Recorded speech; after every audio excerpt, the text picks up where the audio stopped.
relations. And so the definition of a linear relation is a relation that has a straight line graph. Okay, and that should make sense because linear means line. Okay, a linear relation, now this is really important that you know. A linear relation contains addition, subtraction, and multiplication. Variables have exponents of 1, and you may not be multiplied together or be in a denominator.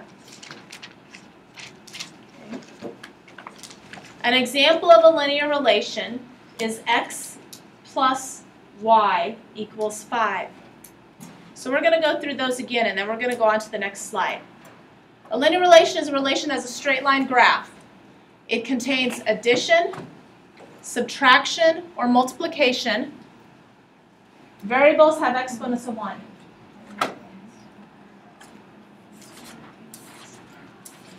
Variables will have exponents of 1. They may not be multiplied together or be in a denominator. Okay, so these are the things we need to focus on. With those things in mind, I need you to go ahead and look at this and answer this. Is that a linear relation? Yes or no?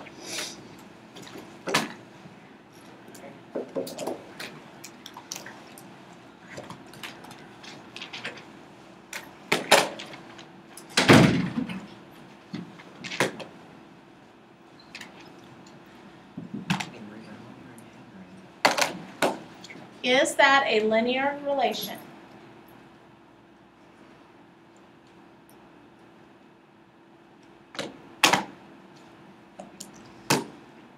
The answer is yes. Good job.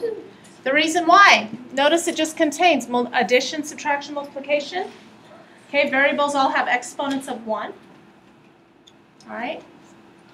Let's look at this one. Is that a linear relation? Yes or no?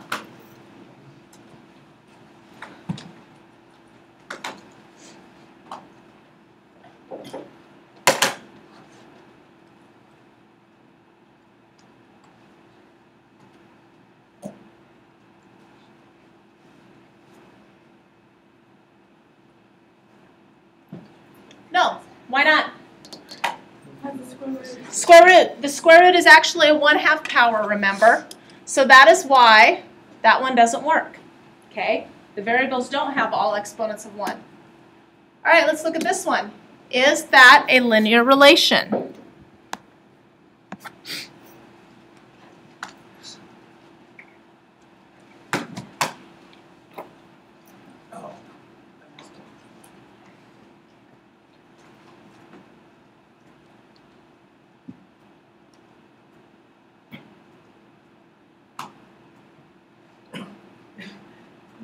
I put no, but I think I was wrong. It's yes. Yes, it's not in the denominator. It just has a Right. denominator. The variable is not in the denominator. Okay? Multiplication, subtraction. I mean, the 2/3 is a fraction. I understand that, but it's just a number. Okay? It's not like 2 over x. That's when it's talking about being in the denominator. So that is, in fact, a linear relation. Another way to think about it is, could I graph this? And if I graph this, is this going to be a straight line? And this actually is. It's going to have a line with a y-intercept of -1 and a slope of -2/3.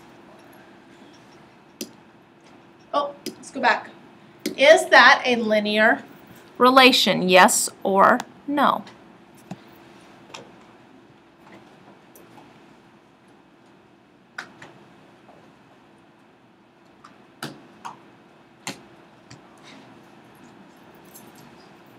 No. Why not? Because they're multiplied together. Because the x and the y. Bingo. Okay. Linear relation. Y equals 1 over x.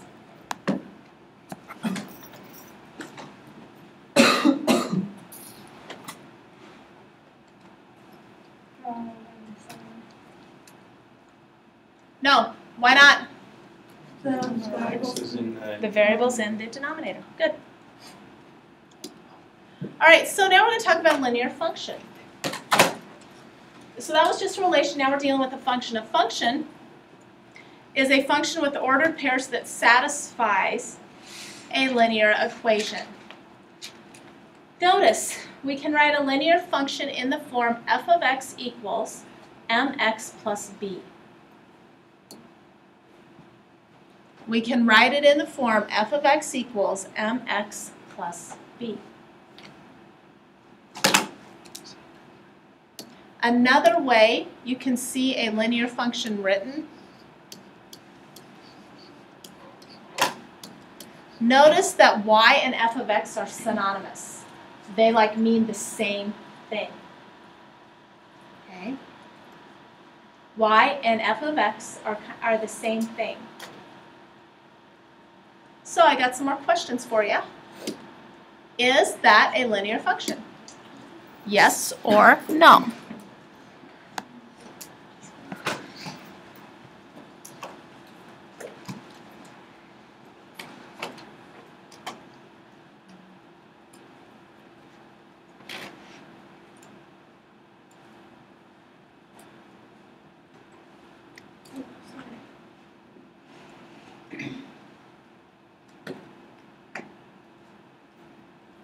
Yes, good job. Okay. Let's look at this one. Is that a linear function? Oh, just a second, we'll try it again. Sorry, for some reason I hit that. There we go.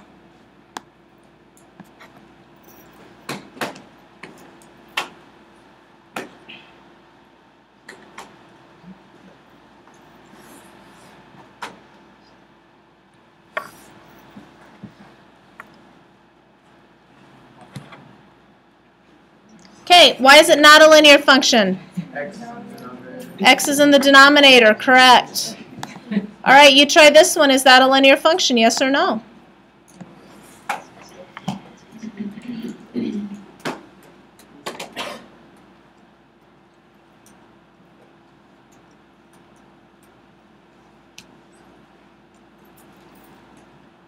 The answer is no. Why is it not? X and Y are multiplied together. Okay, is that a linear function?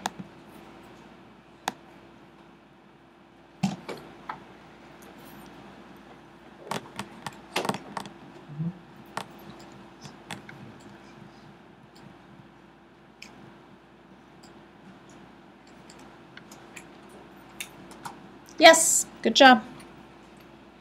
Okay. So now we're going to talk about the standard form of the equation of a line. I would get this down. Pretty important. Okay? Pretty important. This is going to close out today's lesson. The standard form of the equation of a line. AX plus BY equals C, where A, B, and C are integers. That is key.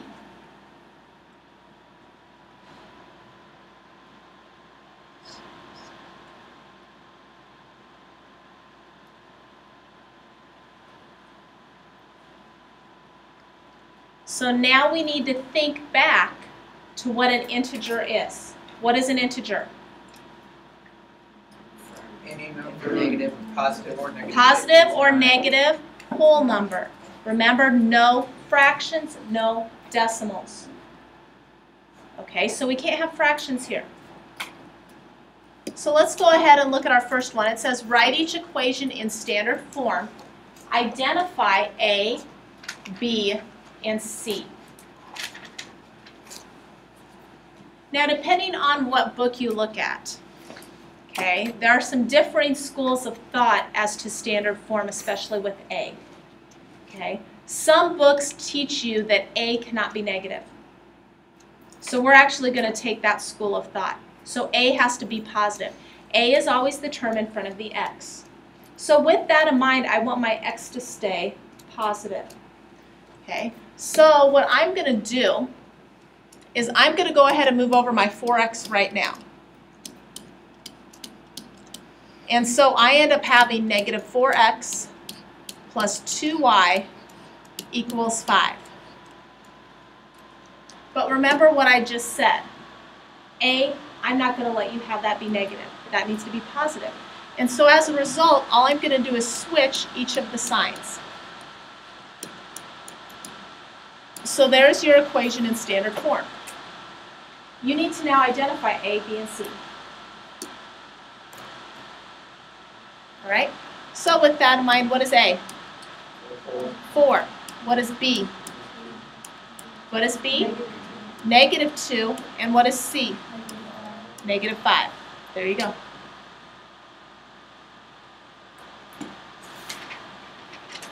Okay, let's look at another one. Write each equation in standard form. Identify A, B, and C. What's our problem here? There's a fraction. Okay, so what I'm going to do is I'm going to go ahead and get everything over to the right side, the correct side, and then I'll take care of the fraction. So I'm going to move over the 8y. Okay. So now I have -3/10 x minus 8y equals -15. Does it matter if -8's first or negative? Yes, 3/10? you always have to have your x first. Okay? So then now, notice all the signs are negative, so I'm going to take care of that. And then I have to now get rid of that fraction. So ideas. Multiply everything through by a 10. So on the left side, what are you left with? 3x, 80y, good, equals 150.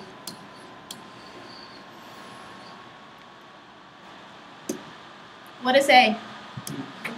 A is what? 3. What is B?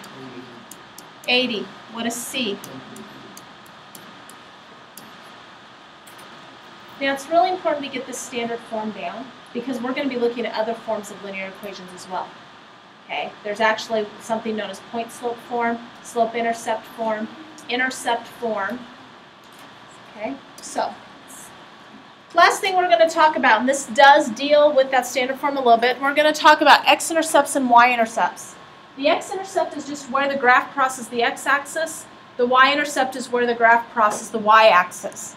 The thing you need to get down here, since most of you already know about intercepts, to find the x-intercept, you let y equal 0. To find the y-intercept, you let x equal 0. So you let the opposite variable equal 0.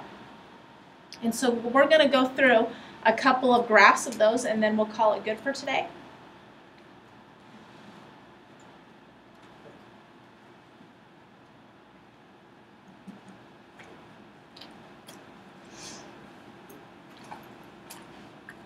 So x-intercept, you need to let y equal 0. Y-intercept, you need to let x equal 0.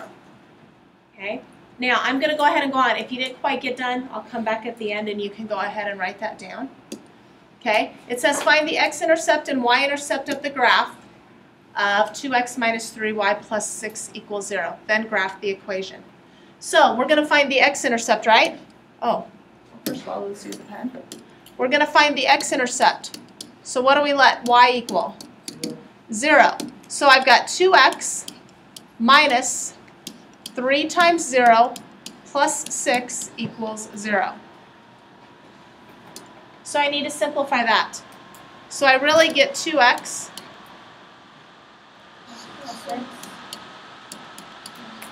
So what does x equal? 2x equals what? -6. So what does x equal? -3. So my x-intercept is at -3. Now I'm going to do the same thing with the y-intercept. To find the y-intercept, I'm going to let what equal 0? I'm going to let x equal 0.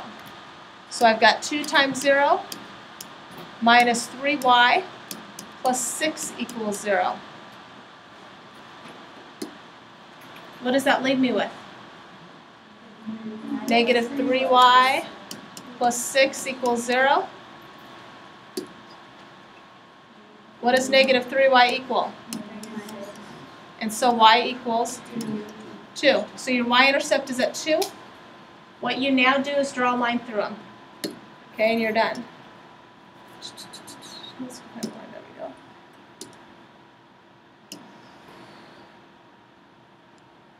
Okay.